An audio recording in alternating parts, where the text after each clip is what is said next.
Hey everyone, welcome back. Happy Memorial Day weekend. Let's see if we can get some people to join the chat. Unfortunately, I didn't send out any notifications on Instagram or Twitter that I was going to do a live stream today. I was working on a different video that maybe I'll upload for tomorrow, and it was just taking too long. So rather than not publish anything today, I thought it'd be fun to do a live stream. So according to this, we got 4 people in the chats. Why don't you guys say hello? Who's here? Whew, happy Sunday. Okay, now we're up to 17 people. Somebody say hello, so I know this is working.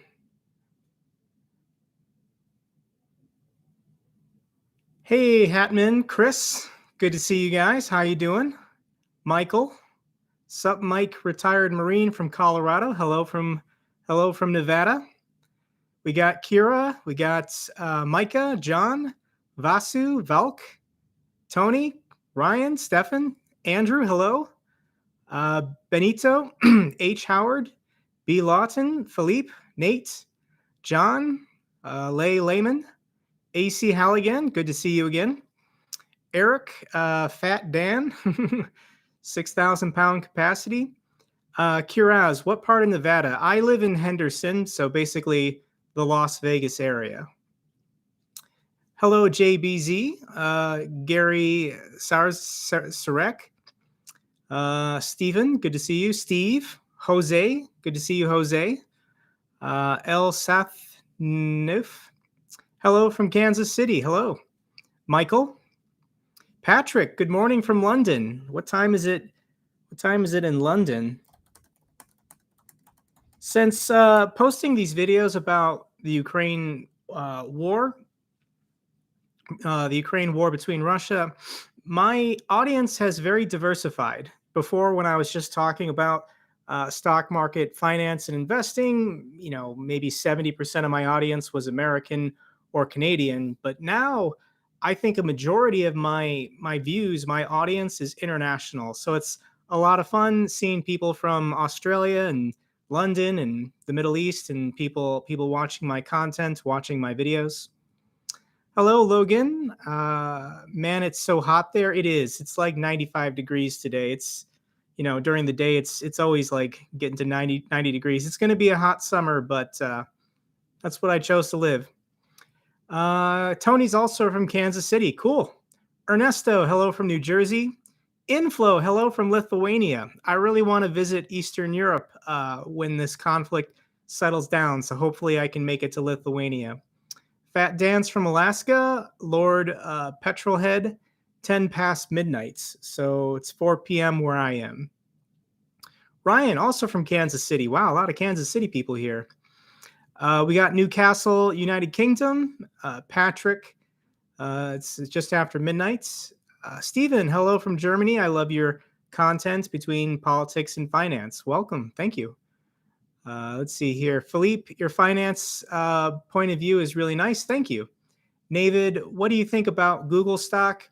I think Google is going to continue to struggle for the rest of the year.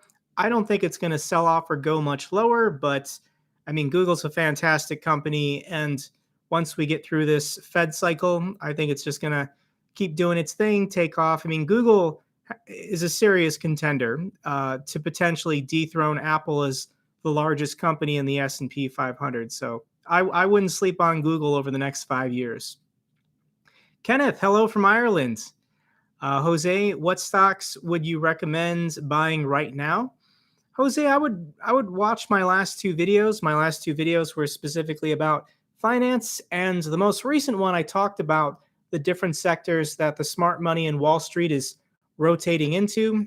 I think all of those sectors like utilities, healthcare, consumer defensive packaged goods, defense stocks like Lockheed Martin. I don't see any of these companies taking a nosedive in the next 6 months. I don't know how much higher they'll go.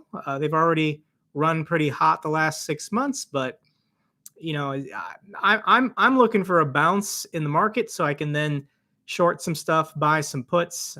We just had 7 consecutive weeks of selling, so potentially we'll get a relief rally, and then I can be more aggressive on the downside. I still think the S&P is going lower. Super FKV is from Denmark. Good to see you. Let's see here. It skipped. I'm sorry, guys. Tim, how do you think of Altisource? Altisource is a mortgage foreclosure company that wasn't allowed to operate for a little over a year because of the moratorium. But if you look at that stock on Yahoo Finance now, it's taken off. So somebody out there is buying it up, thinking that the housing market is soon to cool off a little bit and foreclosures will increase. Is it a steal currently at $12, $11, whatever it's at? Potentially, but I want to see them report one more quarter before I decide whether or not I want to get back into that stock. QBA is from Toronto. Good to see you. David's from Minnesota. Jose's from California. We got Red Kelbell, a longtime subscriber from Washington State. John is from Fort Worth. Hello. Let's see here. Martin, hello from a Dutchman living in Valencia, Spain. You are the #1 video uploader on YouTube. Thank you so much, Martin. My father is actually from the Netherlands, so I'm actually of Dutch heritage. Ryan, what credit cards are in your wallet? Well, I just got approved for my first credit card with Chase in like 3 years. I finally got under 524 and I got the Southwest card. The reason why is there's a direct flight from Las Vegas to Milwaukee, and I plan on visiting my parents a couple times this year. So I really wanted that card for the sign-up bonus, for the credits, for the the getaway upgrades or whatever they call them. So I think the Southwest card with Chase is a keeper card forever. So I'm happy paying the annual fee on this card because I feel like between the points and the credits, they're basically giving you your annual fee back right away. Oh, it jumped around. It's going to jump around a lot, guys, but I'm glad you're all here. Loud Hemi, credit card update. I want to know what you did after you left active duty. I still haven't been charged any annual fees for any of my cards yet, but I am anticipating that this is coming towards the end of the year, beginning of the next year. So if it has a high annual fee, I'm either going to cancel it or downgrade it. The only card with an annual fee I might keep is the Hilton Amex Aspire card, just because I think the credits and the free weekend night or whatever is a no-brainer for what you're paying for that card. QBA, you helped me make decisions about platinum cards. Volk, you're from Scotland. Awesome. I got to visit there someday. Jessica, hello from Montreal, Canada. Red Kelbell, glad to see you're feeling better. Yeah, it might have been COVID. I might have had it. I was splayed out on the couch for about 5 days. I could not do anything. I couldn't read. I couldn't go anywhere. I mean, all I did was just basically sit there and try not to cough. My throat and my voice is still not feeling 100%, and we're almost 2 weeks later. I never got tested. I know I should have. People have been yelling at me, but I live alone and I just stayed home. So hopefully I'm over whatever the heck that was. Jerome, hello from the Bahamas.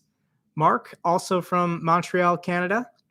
Inflow, Jake, I want to ask how did commenting about UA and Russia affect your direction on YouTube?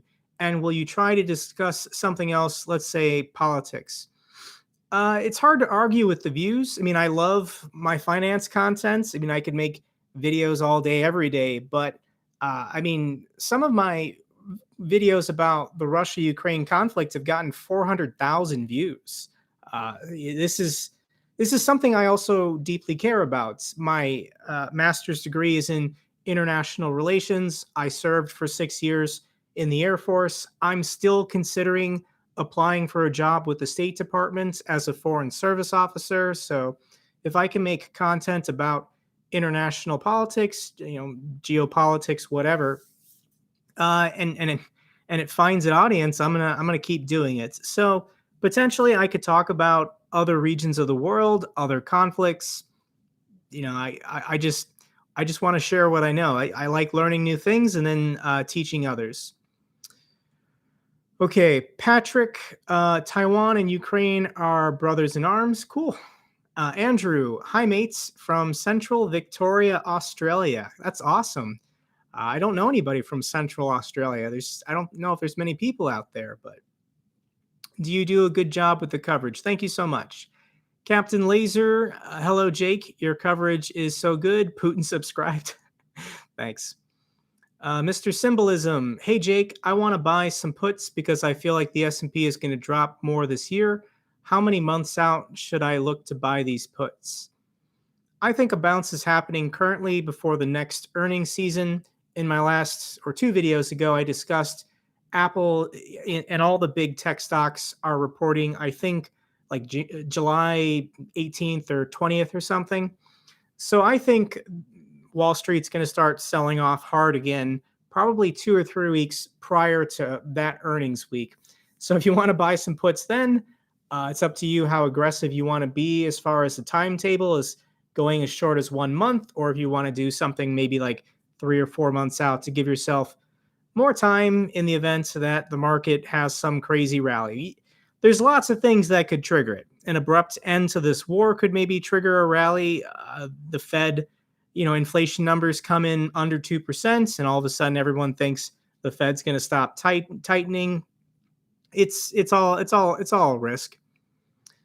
Okay, so we got press help. Paul, hello from the UK. Love your channel and Ukraine war vids. Thank you so much, Paul. William, you're selling covered calls? Yes, in my Fidelity accounts, I have 200 shares of SPY. I do sell covered calls on it when I think we're at a local high. I've never been assigned, so I've been timing it correctly, making a little extra premium. But 2 months ago, I sold some covered calls. I thought the market was oversold. I then bought to close them, and then the market just kept going down. But I'm not gonna, when the stochastics indicate the market's oversold, I'm not gonna sell covered calls at a fresh low, because then it just increases my risk of being assigned. But if we get a bounce, those 200 shares, I'm definitely going to sell some covered calls on them again and probably get a couple $1,000s in premium, which is pretty nice. Phil B, it jumped. Phil B, hey Jake, why is China still doing this zero COVID policy? Do they really believe it will get down to zero, or is there a hidden motive? In the United States, over 1 million people died from COVID, and China has a population 3 or 4 times that of the United States. So, if they were as lackadaisical as we were, potentially 3, 4, 5 million dead. The problem with China is they don't have mRNA vaccines. All they have is traditional vaccine technology comparable to the J&J vaccine. Now, everybody in the West that wants to be vaccinated can be vaccinated. So it'd be no problem for Pfizer, Moderna, or AstraZeneca to ship, mRNA vaccines to China to help them out. The problem with the Chinese Communist government is they've been promoting or condoning conspiracy theories the last 2 years that in Western or American vaccines, it's going to make you sterile. It's going to make your IQ go down. The stuff that they've been promoting in China has been concerning this pandemic has been pretty reprehensible.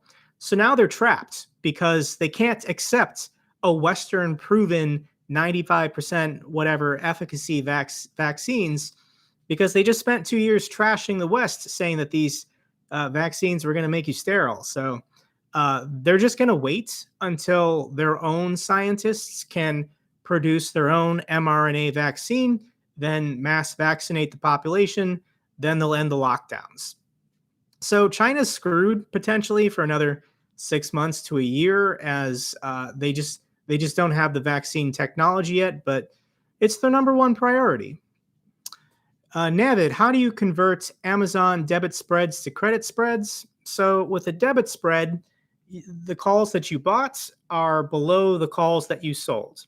If you want to reverse it into a credit spread, buy to close the short leg that you sold, and then reopen it below your long leg. Your short leg below is now worth more than your long leg above. So long as the share price of the company doesn't go back up, you net make more money. So you can convert at any time credit spreads into debit spreads or debit spreads into credit spreads. It's a trick with options. JZR Noob, how did you start YouTube? I started this channel almost 3 years ago, and I was um, I was originally stationed in North Dakota at the time, and I was looking for a hobby or something to do while I was serving in the Air Force. And I watched a video from Graham Stephan titled "How to Get Your First 1,000 Subscribers on YouTube," and I said, as a hobby, I never expected to do it full time. I never expected to get monetized or make money, but I just decided to give it a shot. So what was I going to talk about? And originally, I was researching the government TSP. This is the government's 401k, and I wanted to understand it better. I then felt like I taught myself a good amount. There was also then at the time not really any good YouTube videos explaining the government TSP. This was 3 years ago. So I decided to focus that, military finance topics on my channel. And that's how I got the ball rolling the first 5 or 6 months, just focusing on finance related topics concerning military personnel.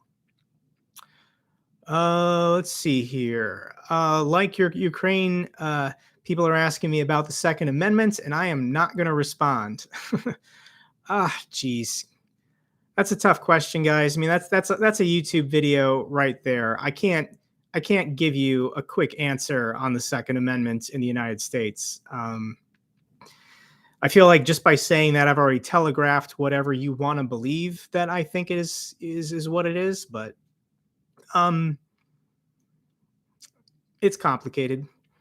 Dan, like your Ukraine analysis videos, along with Dennis in Ukraine, have you seen his daily analysis? I think I have seen a couple of his videos because my videos are getting rolled into this subgroup or niche of people like Operator Starsky and Warthog Defense. So because people who watch those videos also watch mine, by liking and commenting, I get basically bunched in with those, and I think my videos are being recommended on their videos. So all great videos, all great information.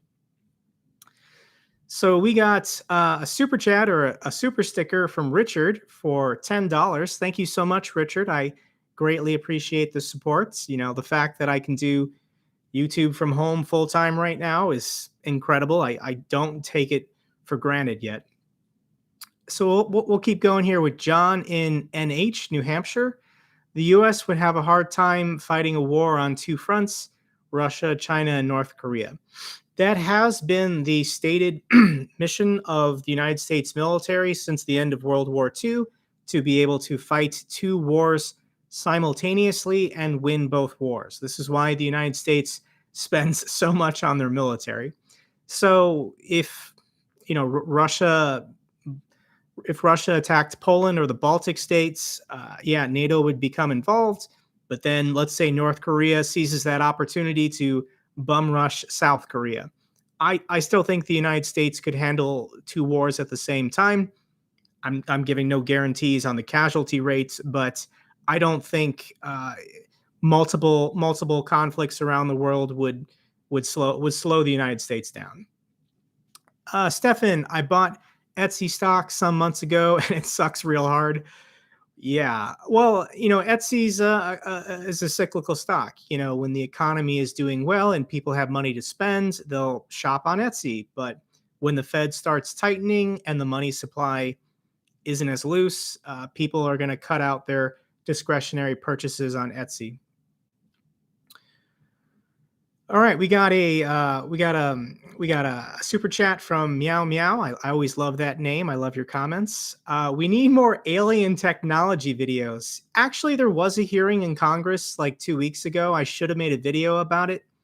The problem is no new information. Everything happening in Congress right now is an act. There's real incidents that they could disclose. They could release the video, they could release the testimony, release the files, and they're just dragging their feet. They're just avoiding it. I still think something big is coming, guys. I still feel like the thawing of the government's disclosures concerning these unidentified aerial phenomenons. I feel like they're priming the public for some big disclosure coming at some points. We've got a pandemic, we've got a war.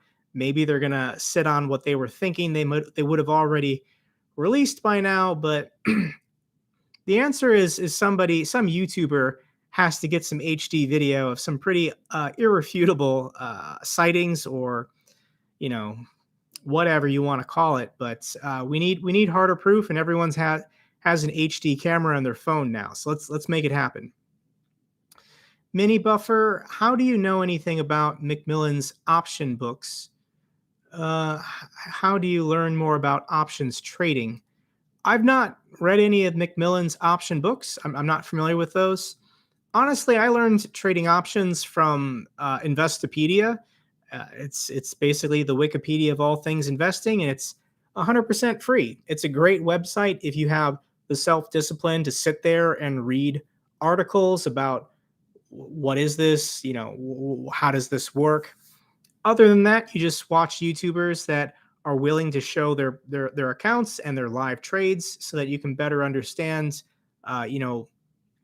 what the heck is going on with all these numbers. Chris Anderson, Jake, are there any other YouTubers that you would want to do an interview with? I've been reading, he's not a YouTuber, but I've been reading Peter Zion's books because those YouTube channels, GeoPop and GeoNow, keep popping up in my YouTube recommends. And he's got a brand new book out. And I think if I were to contact this guy, he would do an interview with me. I need to set up the software. I've never done an interview on my channel before, but I bet if I reached out to that guy and said, I've got 130,000 subscribers, do you want to sell some books? He would probably give me 10 or 15 minutes of his time. Nah, for an interview, it'd have to be longer than that. Maybe like 20 or 25 minutes, but I highly recommend his books. His first one is The Accidental Superpower, and basically it talks about the rise of the United States and how we were just blessed with the best geography in the world. That explains pretty much why we've been so prosperous, basically since the conclusion of the Civil War. So it's a really good book. I highly recommend it. Okay, we got a super chat from Jose, $4.99. Guys, let's bring the likes up for Jake. Oh, good points. Only 89 likes so far. If you're watching this live stream, give me a thumbs up. Helps out with the algorithm so other people can find it. Let's see. Jake Baker, the Canon camera and the drone was nuts. Not sure what that's about. Langui03, Jack, I saw that you bought SPY at the highest point in the market. Will you sell it if the market bounces enough for it to get positive and then buy back when the S&P crashes? I don't fear holding an index fund because I understand how to leverage my money. So I own 200 shares of State Street's SPY in my Fidelity account. And if the market were to drop 30%, get down to its 200-week moving average, I would sell those shares for a loss and then leverage my money with the freed up capital. I would buy at the money call contracts on SPY to expire as far out as I can go, and then just sit back and wait for the market to recover, as it always does. You have to believe that the United States economy is going to keep growing in the next 5 years, and I'm pretty bullish on America given all of the turmoil in Europe and all the turmoil in Asia. I think North America is looking pretty attractive for capital investments, in the near term. So I don't think this book actually did help me understand something in that, a growing population is kind of necessary for a growing economy. And if people in America don't want to have kids, you can always let in immigrants. As long as people want to immigrate to the United States, we will always have a growing population. Our current population is at about 320 million. We could comfortably and easily double that, and there's still plenty plenty of space for everyone. So reading these books, I actually am bullish on the American economy in the short term. So buying and holding or leveraging my money on index funds, I'm not going to lose any sleep at night over that. Aprex, hey Jake, I know you're diversifying content from finances, but will we be seeing credit card updates in the future?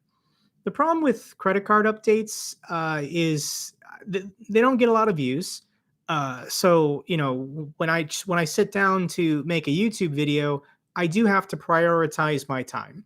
So if I did a credit card update video for some kind of Bank of America card or Chase card, if it only gets 2 or 3 thousand views, if I was talking about options, maybe I'd get 8, 9, or 10. If I talk about geopolitics, potentially I could get 50 to 100. So it's just a priority thing. But I do like talking about credit cards. It's a fun hobby. It's kind of relaxing in a way to like think about, but I still enjoy it. Benito, how can I find your video where you talk about plastic paying for rents? Just go to my channel and search my videos. On every YouTube channel, there's a search bar. So just search for plastic with a Q, PLASTIQ, and you can find my video about plastic. Jesus, how should I set up my TSP in this recession? With your retirement accounts, I recommend don't do anything. Just if you're under the age of 55, you should really be 100% in equities. So if you want to diversify across international, small cap, and large cap, that's fine. I personally, in my TSP, I'm just 100% C funds. I'm not changing it. I'm not, trying to time the markets. The long-term average is about 10% a year. And if I want to hold for another 30, 20 years, I don't want to mess it up by trying to jump in and out. Yankee Doodle, is defending Ukraine or Taiwan worth risking nuclear war? I don't think so. We need to stay the hell out of conflicts around the world. We are staying out of the conflict in Ukraine. No United States forces or NATO forces are directly involved. People have the right to sell or give weapons to whoever they want to sell or give weapons to. So I think the United States is playing both sides, people that are for supporting Ukraine and people who are against getting involved in these international conflicts. Ukraine is different than Taiwan. Taiwan, that goes all the way back to the Chinese Civil War 70 years ago, and the Allies backed the nationalist governments that eventually retreated to the island of Taiwan. So that goes back to some Cold War stuff. To abandon Taiwan politically would be to give up on basically security guarantees that we've been giving them for 70 years. And that's a bad look when you basically just give up on one of your allies. Because can Japan now trust the United States? Can South Korea now trust the United States? Can other countries that we've had long-standing established diplomatic relations and alliances with, giving up on Taiwan? I don't think China's actually going to invade Taiwan. So it's a moot point at this point. I think people just like trying to make China look bad, but I haven't seen the satellite pictures of China amassing an amphibious assault to take back Taiwan. It's just not happening. All right, let's see here. What we got? We got some more super chats from Meow Meow. Do you think it's possible that Russia's nukes are entirely fake, like a missile version of the Potemkin villages from Russians past? So my job in the Air Force was to be in charge of nuclear weapons. And it's classified, but there is a basically, projected failure rate. So if you were to launch everything, 100% of them aren't going to go. There are going to be mechanical failures. Maybe they won't detonate on impact. With the United States, that's a very small number. But my assumption with Russia, given their amount of corruption and basically incompetence, maybe half wouldn't launch, maybe half wouldn't detonate if they actually did successfully get them off the ground. So you can't play that game with Russia because if one is successful, that's potentially hundreds of thousands or millions dead. So you definitely have to respect Russia's nuclear threat, nuclear capability, even if of their 6,000 deployed nuclear warheads, half of them are duds. All right, Meow Meow, we got another super chat from you. Was Ask Sebi sending you death threats when you were doing the credit card videos? I don't think I understand that reference. But Ask Sebi is an interesting guy because, he's the original credit card advisor on YouTube. And, he's got, I think, 280,000 subscribers or 250,000, or how many is Ask Sebi at right now? He's at 248,000 subscribers. But every time I watch one of his videos, and I still have notifications turned on for Ask Sebi, I can tell that he kind of regrets being contained within such a small niche in the finance YouTube community, because he looks at people like Brian Jung, who were once a very small channel when he was a large channel. Brian Jung's now over 1 million. So I can tell in his voice that he's got some remorse or he's got some bitterness that his channel isn't as big as others. He's tried talking about crypto. He's tried talking about stimulus checks and other finance related topics, and he's tried talking about entrepreneurship, and those videos just don't do as well as credit cards. So I can tell that Ask Sebi feels a little trapped. B. Lawton, why are you only in the C funds for your TSP? The C fund is the S&P 500 index fund. By being 100% in the C fund, I am broadly diversified across 500 of the most successful and largest companies in the United States. I think the S&P 500 is better than the small cap index, which includes recent IPOs and SPACs and just zombie companies. And I don't want to participate in the international fund because the international fund excludes emerging markets like China and India and Brazil. And the international fund focuses on aging economies like Western Europe or Canada. So I don't really see value in the international fund. So 100% C fund for me. Trust me, guys, I don't lose any sleep at night holding an index fund. Ed Wolf, any thoughts on HD, Home Depot at its current price? Been making money selling cash covered puts. With Home Depot, I would argue it's going to go lower simply because I think as interest rates go up, people are going to be borrowing less, cash out refinancing less. They're just not going to be working on their homes as much. So, but will Home Depot be a good stock to buy before basically this cycle completes for 2023 and 2024? Sure, but is Home Depot going to rocket in the next quarter or two? I don't think so.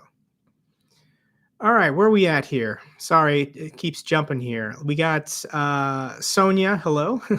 Patrick Connolly, Putin's biggest ally is fear. Stand up to bullies. History teaches you that.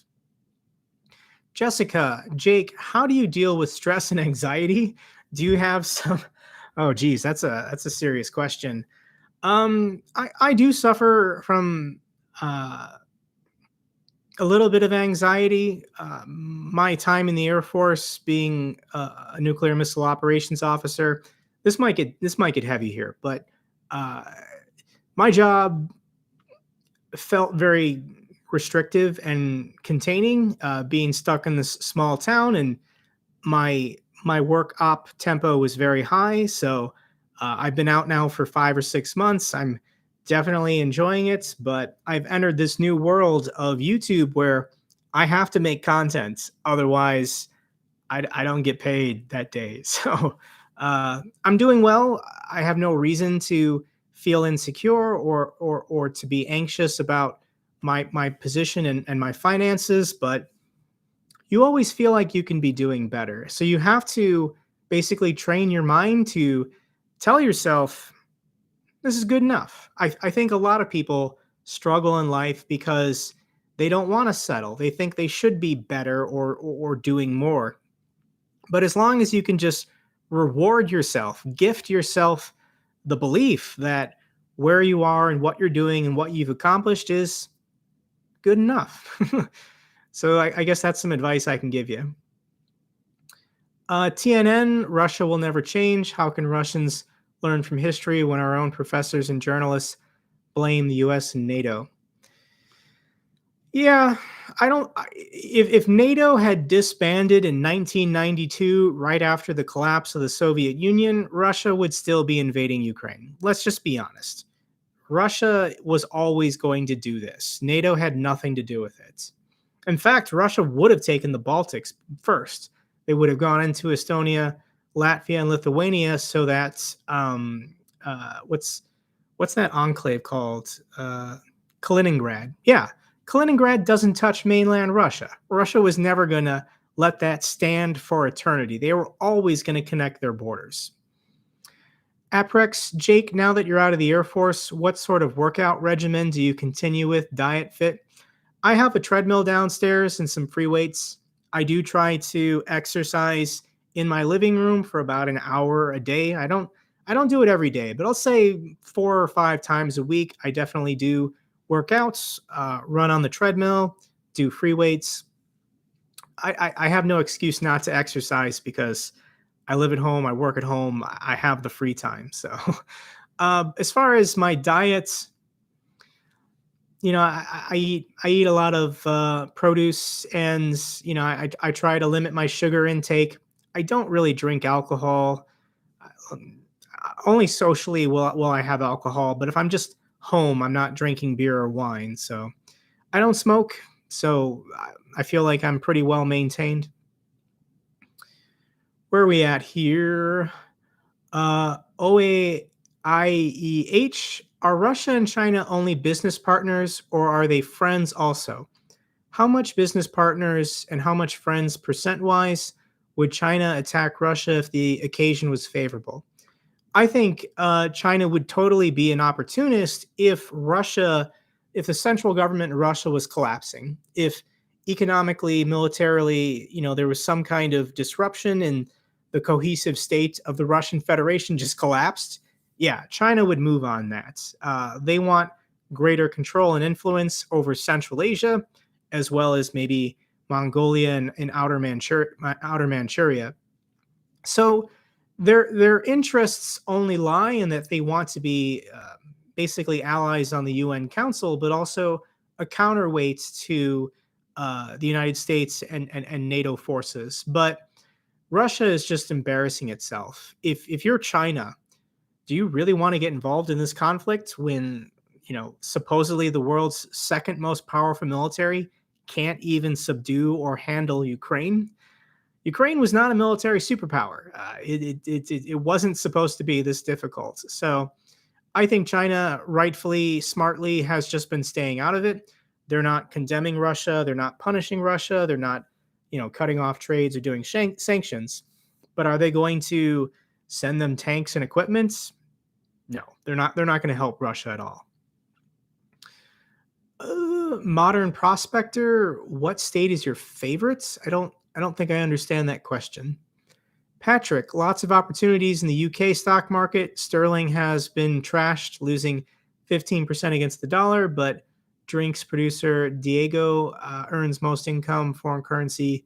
I don't know enough about any foreign market really, but I would love to learn more. That sounds really interesting, really fascinating. I would love to understand the foreign markets better, but I just haven't. TNN, NATO kept Europe stable after the collapse of the Soviet Union. American patriots, Russia and China had 5 wars last century. It's a marriage of convenience. Yeah. So the century of humiliation for China, China successfully has retaken all of the territory that the former colonial powers took from China. So think Portugal, Great Britain, France, Germany. The only colonial power that took land from China that China hasn't gotten back yet is Russia. Russia took Chinese territory militarily, and China hasn't gotten it back yet, but the century is young. Micah, I am happy that Baltic countries are in NATO. I think it's better now that Sweden and Finland are joining because the Baltic Sea is now basically a NATO lake. Kaliningrad is completely surrounded.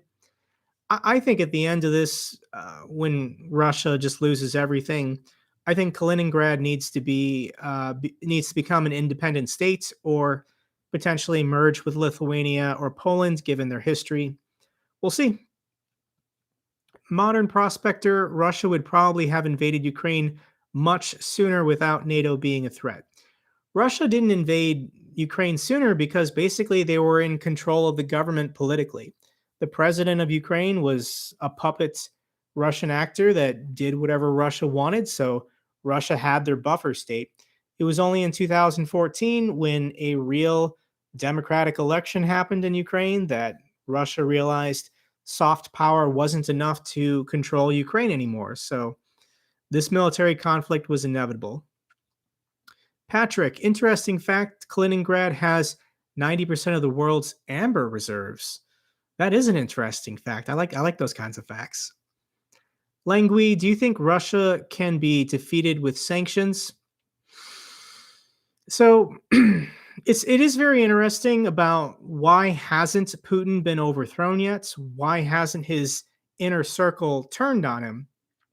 And the problem that the United States and the West has since the Soviet Union collapsed is prior to 1992, when there was a military coup in Africa or Central America or Southeast Asia, it was one strong man that might have been sympathetic to the communists being replaced with another strong man that was pro capitalist, pro Western. The United States tolerated authoritarian dictators up until 1992. But if you overthrow somebody now in a military coup, then the West is going to say you have to have democratic elections within 90 days. So, what is the incentive for insiders in the Kremlin to turn on Putin if the West is just going to say, okay, thanks for getting rid of Putin, 90 days, have some democratic elections? These guys don't think that they would survive. They don't think they would remain in power if somebody else was democratically elected. Probably the public isn't going to vote for them.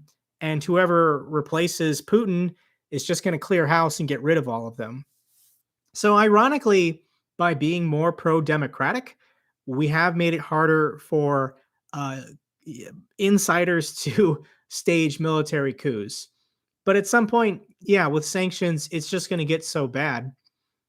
I think they eventually will just turn on Putin, and what happens to them happens to them. But it's going to get worse. Whether it takes months or years of this, Russia is just going to turn into North Korea.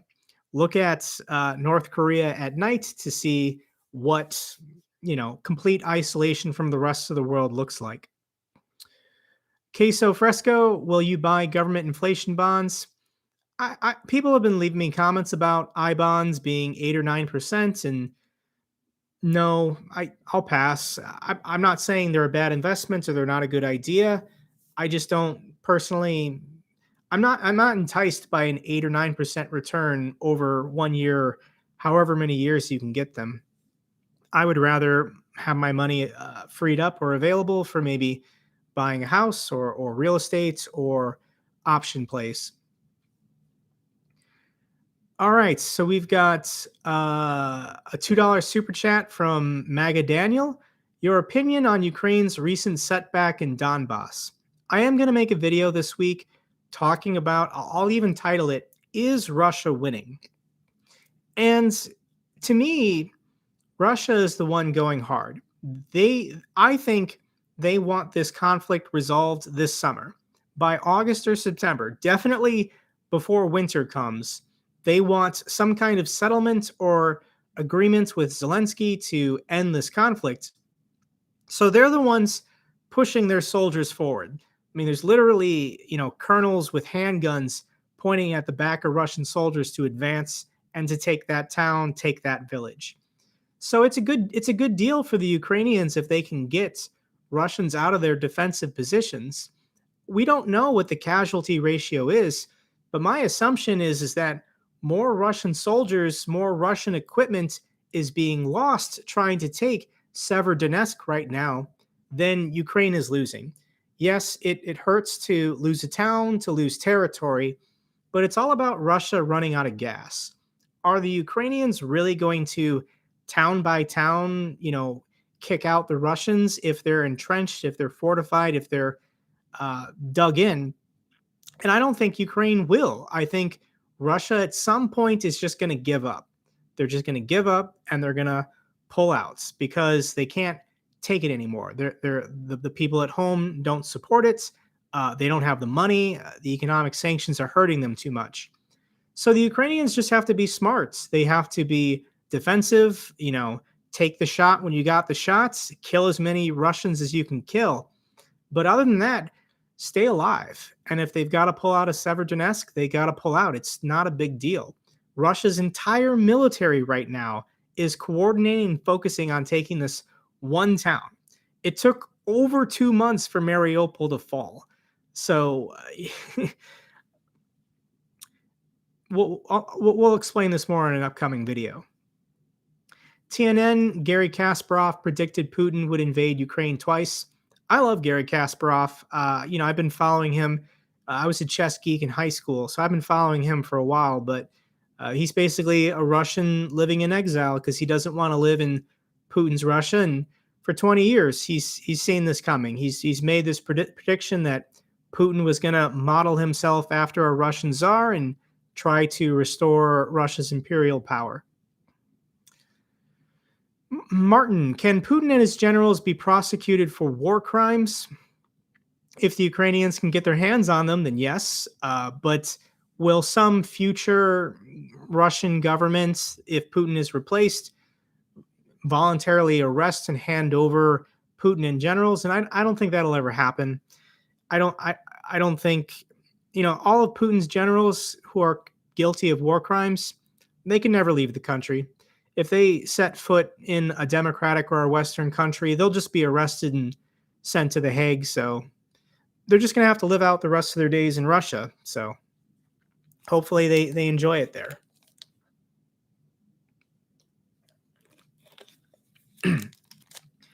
Jim asks, why is the ruble rebounded? And the reason why the value of the ruble compared to other currencies has gone back up is because Russia can't buy anything. They're continuing to export energy, but they can't import anything because nobody is selling to them. So that actually increases the strength of their currency. The problem is that Russia is experiencing serious inflation. Like prices for things have gone up by 50% in 3 months. Where do you think the prices of, sugar and coffee and bananas or whatever is going up in Russia? You can find YouTube videos of Russian YouTubers walking through their local grocery store and saying, oh my God, pasta has gone up or, deli meat has gone up. So even though the ruble is rebounding versus foreign currencies, it doesn't really help Russians if the price of everything is doubled.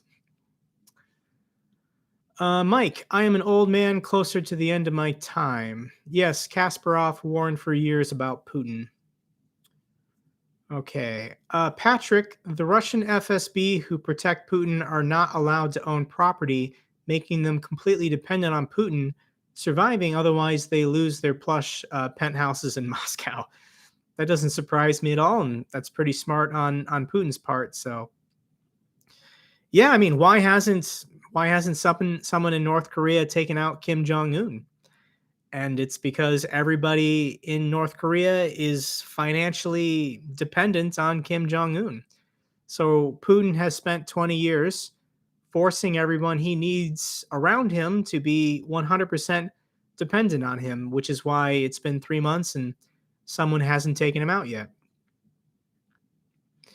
TNN, the Crimea grants of 1954 transferred Crimea to Ukraine as a gift. I'll mention this in a video, but I read a book, it's downstairs, but it's The Gates of Europe, about the history of basically Ukraine going back 1,000 years. And It's pretty interesting. And there was a couple paragraphs where they talked about that transfer of Crimea to Ukraine. Micah, yes, I am sure about that. I meant to lead someone cleaning Russia of corruption. Russian opposition knows the truth about Putin.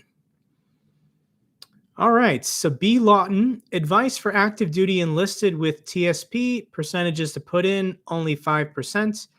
If you want to put in more than 5%, B. Lawton, you can do that.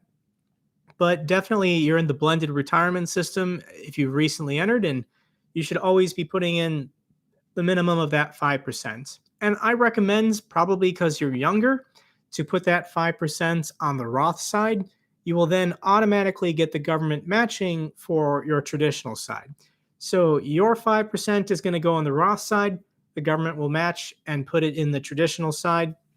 Just be 100% C fund, buy and hold forever. Don't look at it. Don't think about it. Mac Floud, Jake Cool Channel. You present things clearly in a calm, easy sounding voice. Do you have any advice to deal with upcoming difficult events you may fear or stress about? I think this global famine we're going to have this fall is going to be pretty bad. So the grain exports from Ukraine feed about 400 million people in North Africa and the Middle East, and Russia is blocking Odessa. I think NATO should get involved just with that blockade, saying that that's some kind of declaration or hostility on NATO members, such as Turkey or wherever, because those 400 million people that live on Ukraine's grain exports are mostly in the Middle East and North Africa. So this famine hasn't happened yet, but all of Ukraine's foodstuffs are basically rotting in silos right now. They can't get exported. So 400 million people aren't going to have food to eat starting towards the end of this summer. So that's what I stress about. That's what I fear about. But how do I deal with that?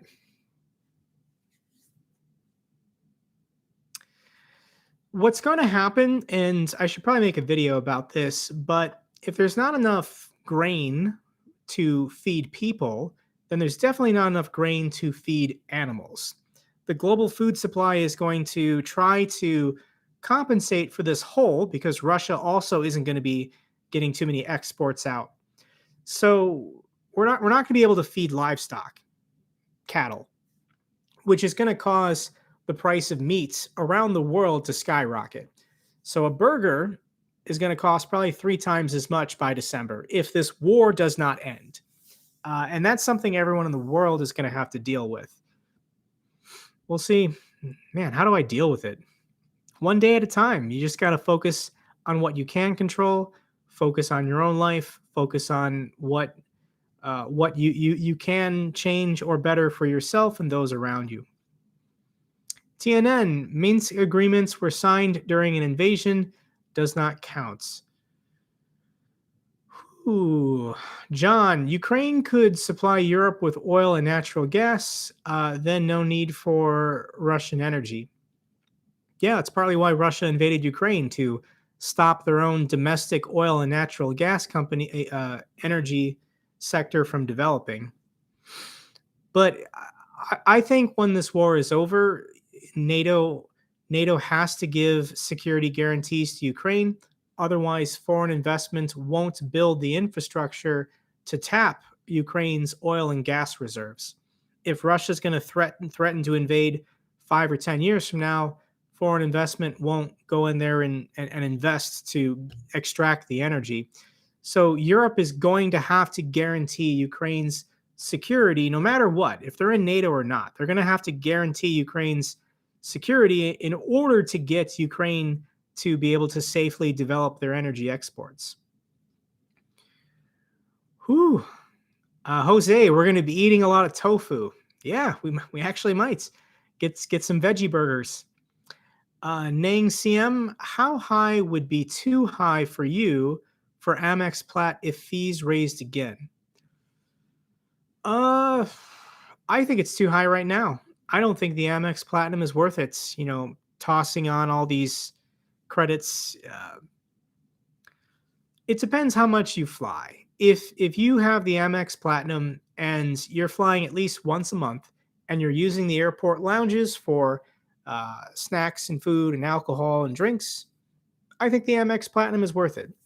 But if you're, a holiday vacationer and you only take 2 trips a year by flying, probably not worth it, even with all the credits. Doesn't matter how much they raise the fee; it's not worth it.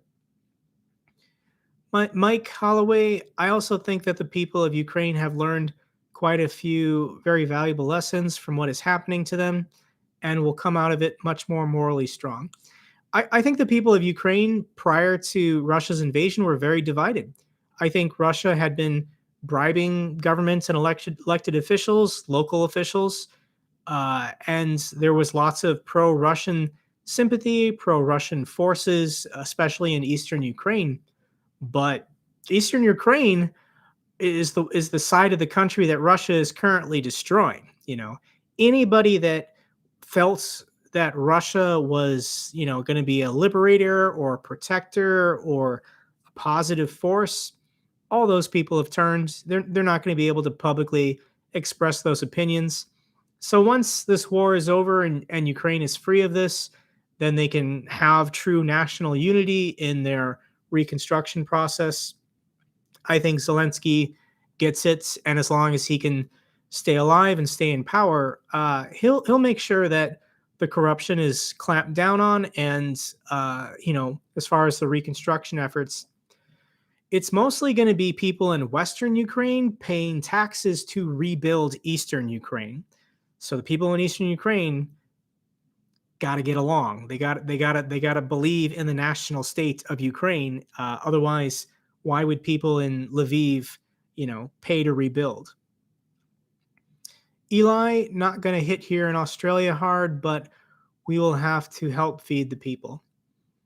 TNN, Reagan was right about Russia. Left of center history, Stephen Coton agrees.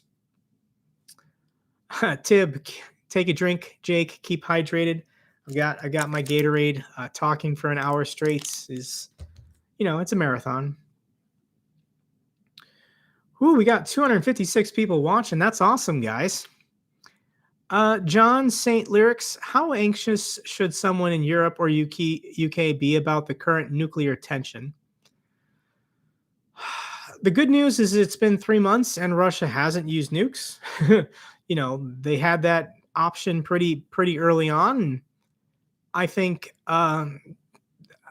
if they use nukes, it's over. It's over for Russia.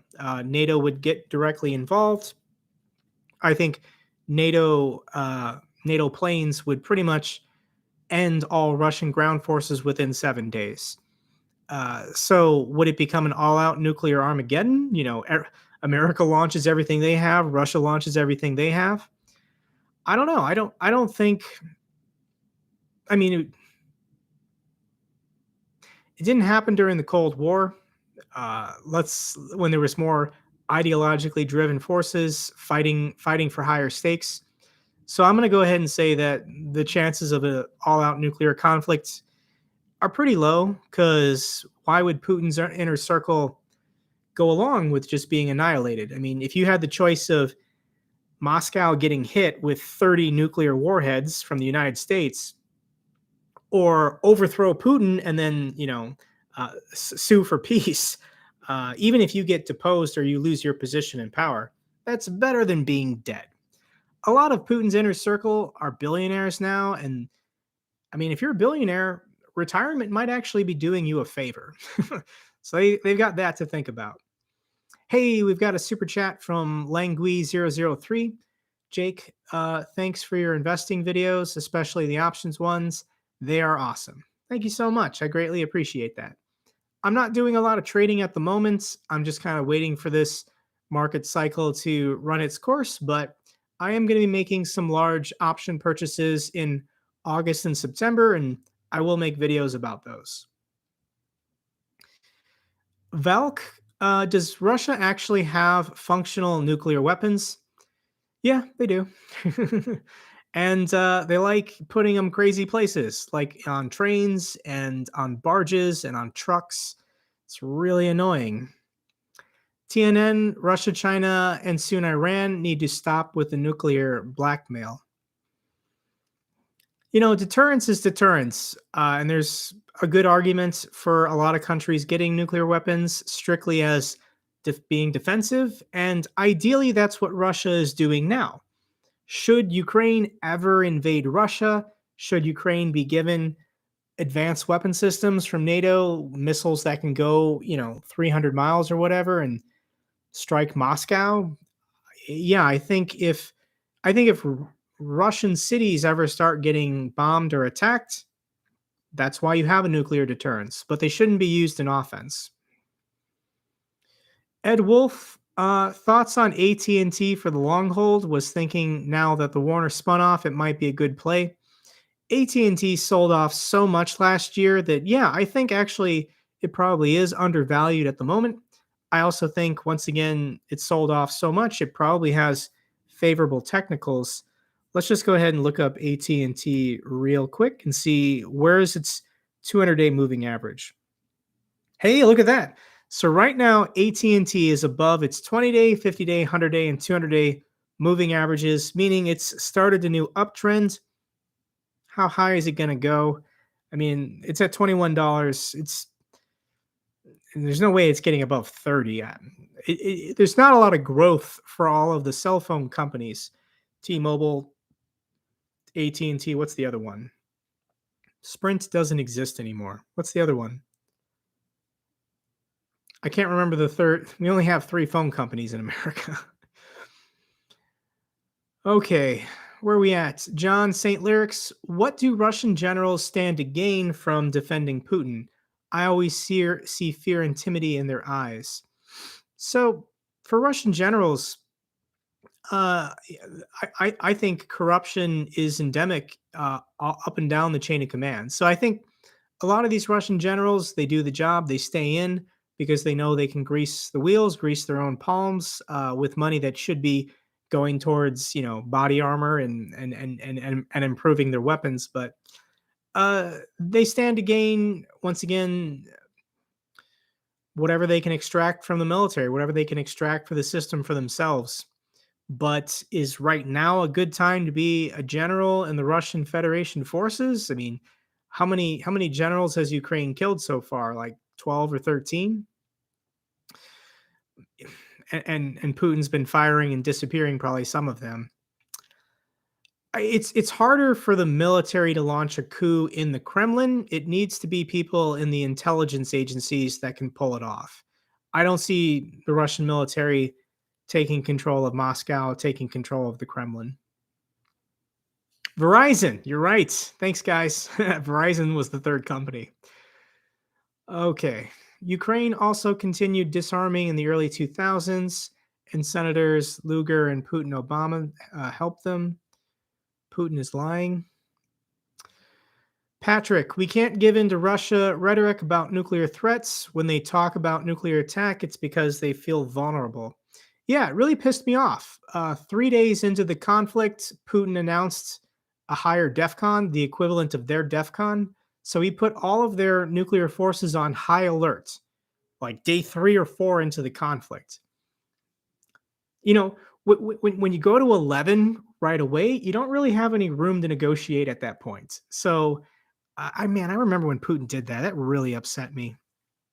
And I don't think he's lowered the DEFCON or lowered the heightened readiness in 3 months. So right now, if you're on a nuclear submarine in Russia, you've got to be pretty pissed off because they have all kinds of protocols and, things they should be doing, but I guess they're on a submarine and they can just do whatever they want. Mike, as time goes on, those supporting Putin are going to realize that they are reviled by most of the world that has any sense of goodness. I think what's going to crush the older generation in Russia the most is the younger people just giving up on Russia, not having families, leaving the country if they can get out for whatever reason. So I don't think the older generations in Russia are ever going to say morally this is wrong. Bombing schools, bombing hospitals, bombing churches in Ukraine is wrong. They're never going to say that. But they will feel remorse by the younger generation in Russia giving up on them, not calling grandma and grandpa, not calling mom and dad, because the younger generation gets it.